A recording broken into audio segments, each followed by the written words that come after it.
Ilang taon dat binubuntis ang babae? Sa akin bro, pinaka-safe age talaga, no? Again, 20 pataas. 20 pataas, 20 pwede ka ng, para sa akin, safe ka ng magkaanak. No? Bilang babae? Bilang babae. Okay. Pero, again, para sa akin, napag-usapan natin to, no? Related to sa napag-usapan natin na maraming parents ang hindi kasi nagkakaanak lang pero hindi ready. Ayan. Pero, yun, dun papasok sa akin yung age at the same time, yung psychologically ready ka na ba? Financially ready ka na ba?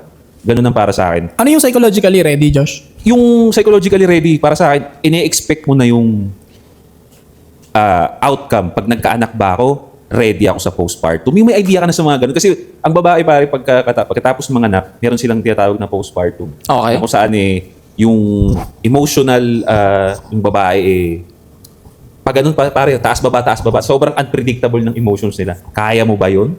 Diba? Kaya mo ba yung responsibility ng may anak ka na? Mapupuyat ka dyan. The first months na inaalagaan mo yung bata, mapupuyat ka dyan. Kaya nyo ba yan?